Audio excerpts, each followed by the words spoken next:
కాంగ్రెస్ ప్రభుత్వం ఏర్పడింది నిరుద్యోగుల వలనని గతంలోనే రేవంత్ రెడ్డి గారు ప్రచారంలో చెప్పిండు.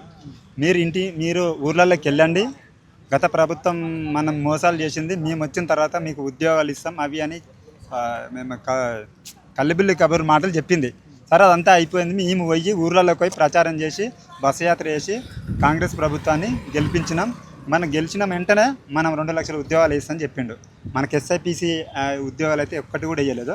ఇంకోటి ఈ రాష్ట్ర ముఖ్యమంత్రి గారు, ఉప ముఖ్యమంత్రి గారు, స్పీకర్ గారు, డిప్యూటీ స్పీకర్ గారు, మంత్రులు, ఎమ్మెల్సీ, ఎమ్మెల్యే మీకైతే మంత్రి పదవులు వచ్చినాయిగా, మీకైతే ఉద్యోగాలు వచ్చినాయిగా, మాకు కూడా ఉద్యోగాలు కావాలి కదా, నువ్వు 5,000 వేస్తా అంటున్నావు అంటే మాకు ఎందుకో అదే మనకి ఎట్లా టిప్పులాగా బిచ్చంలాగా అనిపిస్తుంది.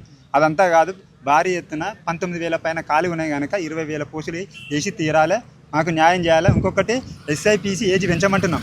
గతంలోనే 32 ఉండే, దాని ఒకసారి 34 చేసారు. అప్పుడు నోటిఫికేషన్ ఎలాంటిది లేదు. ఇప్పుడు కానిస్టేబుల్కు 36, ఎస్ఐకి 38 సంవత్సరాలు పెంచమంటున్నాం. ఎందుకంటే గతంలో ఒకసారి 2 సంవత్సరాల కింద జాబ్ క్యాలెండర్ ఇచ్చారు. అందులో 17,000 పైన ఈ ఎస్ఐపిసి పోస్టులు ఉన్నాయని చెప్పారు. మళ్ళీ త్వరలో అని 3 సంవత్సరాలు జరుపు వచ్చి తీర దగ్గరకు వచ్చేసరికి అలా మీరు 5,000 వేస్తే ఎట్లుంటుంది?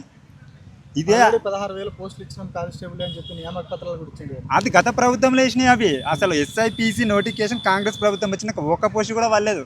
గత ప్రభుత్వంలో ఏ పాత ప్రభుత్వం వేసినాయి వీళ్ళవి అపాయింట్మెంట్ లెటర్ వీళ్ళు ఇచ్చారు. ఈ కాంగ్రెస్ ప్రభుత్వం వచ్చినాక రేవంత్ రెడ్డి ముఖ్యమంత్రి వచ్చినాక ఒక్క పోస్ట్ కూడా వేయలేదు. కానీ 17,000 జాబ్ క్యాలెండర్ రిలీజ్ చేసారు. బట్టి విక్రమార్క గారు ఒకసారి రిలీజ్ చేసిండు.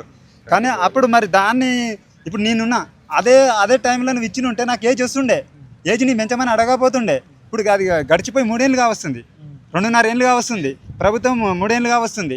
ఖచ్చితంగా కానిస్టేబుల్కు 36, ఎస్ఐకి 38 సంవత్సరాలు పెంచాలి. 20,000 పోస్టులతోటి ఈ ఎస్ఐపిసి నోటిఫికేషన్ విడుదల చేయాలి.